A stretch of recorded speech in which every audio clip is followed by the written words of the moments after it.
My brother was out seal hunting.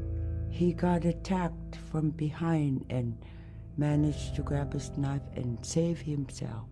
When he came to realize, oh no, it's a mother. We've always known traditionally that we avoid killing a mother. It's always been sacred to us to protect them. He had to present himself to the council, and so he was given the job to mother the baby, and we kept it. It got so big, it went over the barricade one day and got to the dog food, and that was an indication that, brother better go teach it how to survive on its own. So he did. I really got attached to the bear because I more or less grew up with it. And some days when brother took him walking, once in a great while he'd put me on the bear and I would ride on it like a horse. I was just happiest little girl in the world.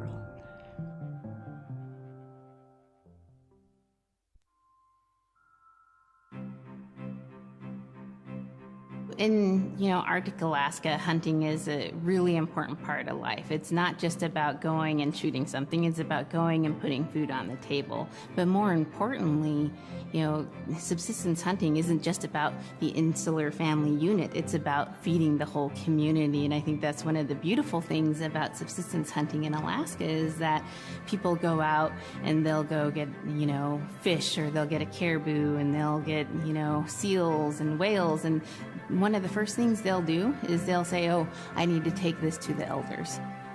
This isn't just about one individual surviving or one family surviving, it's about the whole community. We didn't just go out and kill and put in a freezer. It's like a ritual that I learned from my parents. It's all about relationship. I don't know, I think there's a lot of camaraderie involved. And just being out on the land or being out on the ocean, it's like getting back in tune. I'd rather be out there. To me, once I go out there, it's the world that I learn from.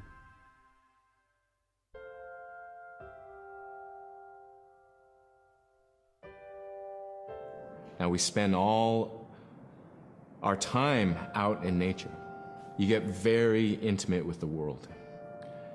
And over time, if you're living that life, you start to sense that everything has a spirit. There's a consciousness in everything. Everything is alive. If everything is alive, then we want to respect it. And if we're going to use it, we want to use it respectfully. What I try to tell my nephews and nieces, you love to hunt, you have to take care of the animals that you catch, preparing the food and eating the food that you catch. Water provides you. The ice brings you life. It provides all those things that you need to be a part of your life. That was something I grew up with. I grew up respecting the animals. I grew up respecting the land, and that, to me, that is why we as Inupiat, as an Inupiat culture, as an Inupiat people, is why we're so successful.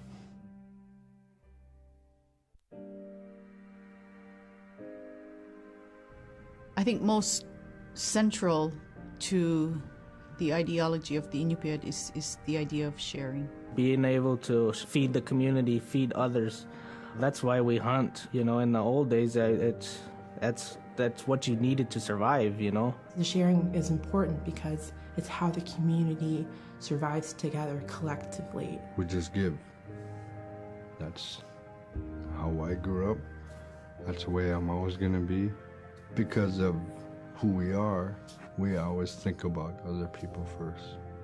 If our people didn't share in the old days, we wouldn't have survived in this harsh, climate, environment.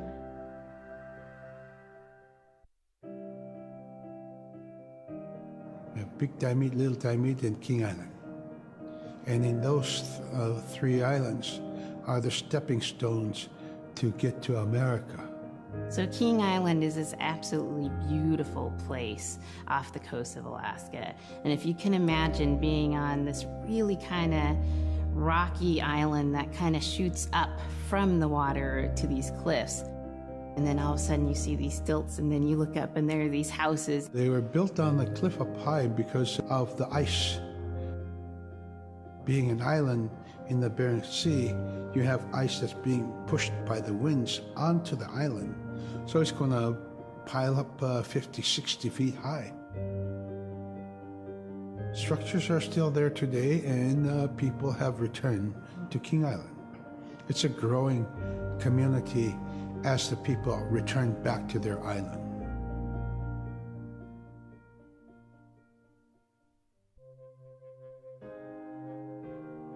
When I was young, my mom, whenever the Northern Lights came out, she'd just whistle. Boy, they come alive. Just keep whistling and that aurora will, just like, you can almost hear it. And then she explained to me a little bit later that those are children, and children who've passed away when they were children. You don't want to draw them in too much, is what she said, because then they could play football with your head, play Eskimo football, and that's what they want to do. They're always playing, those children up there. Don't play out without your hood on. If you don't have your hood on, the aurora person is going to come down and chop your head off and play ball with your head. It wasn't like they were trying to do bad, or it was like a scary story or anything like that. It was just, that's how it was, that's what it was.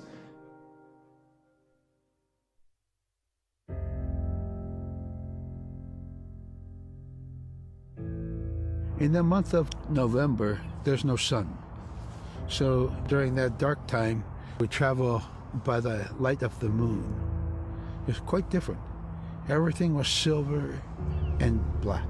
Toward the horizon, we could see where caribou are because their body heat flowing upward, and we could see it glowing in the moonlight against a dark horizon where there's no stars. If somebody yelled, you could know who yelled from where the sound came from, but specifically where that cloud of their breath went up and it glowed in the moonlight. So that was a good time to travel. It was very surrealistic. And so things that were dark objects looked very close, and white objects looked very far.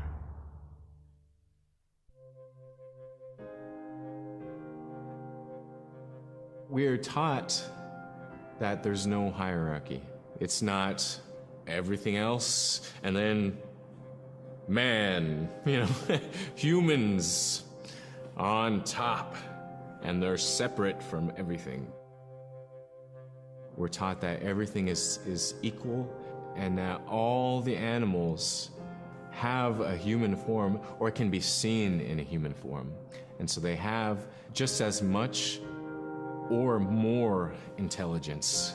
In fact, have a lot to teach people.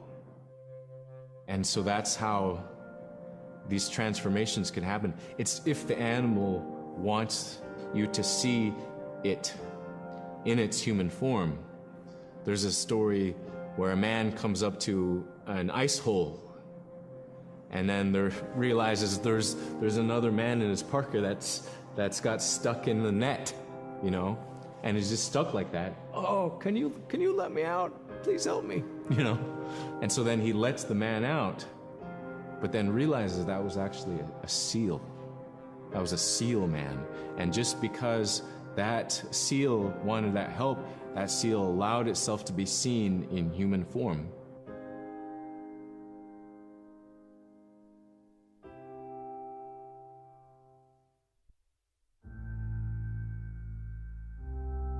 We have our Dimi, the body, which returns to Nuna, the earth.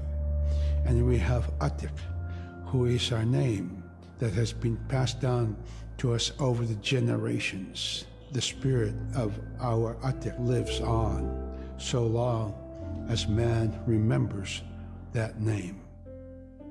It would be hard to describe what happens after death. The feeling is that when our anak returns to Sila, then that may be reborn if the name is passed on to a new child who can then retain some of the memories of the original name. And so it's not uncommon for grown-ups or adults to meet a child who has the same name maybe as their grandmother and say, "Hi, Aka," which means grandma, "Hi, Appa," or "Hi, little mom," or "Hi, little dad," because it's the traditional belief that the soul, is continuing on. Humans are renewed and replenished over time. Just like our plants. Every year, flowers are born and bloom and they die. Next year, they are born again.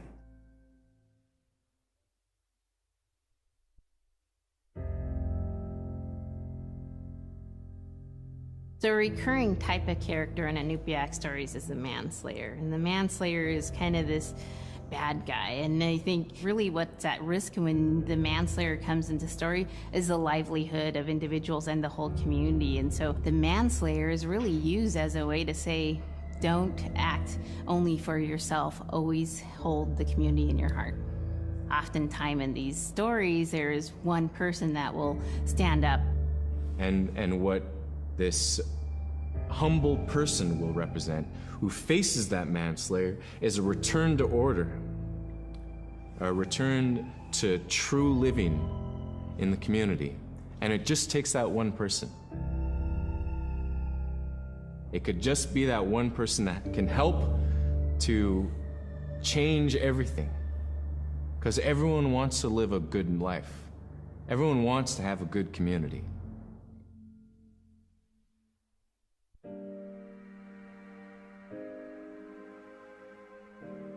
With regard to the environment, the blizzards have been one of the key elements that have impacted the survival of people, especially in the hard winter. We know a blizzard is coming when the moon is starting to get fuzzy. We also look at the stars. When the stars are twinkling fast, we know a storm is approaching. We look to the clouds in the sky to give us a direction the storm is coming from. We learn these as children by observing weather on a daily basis.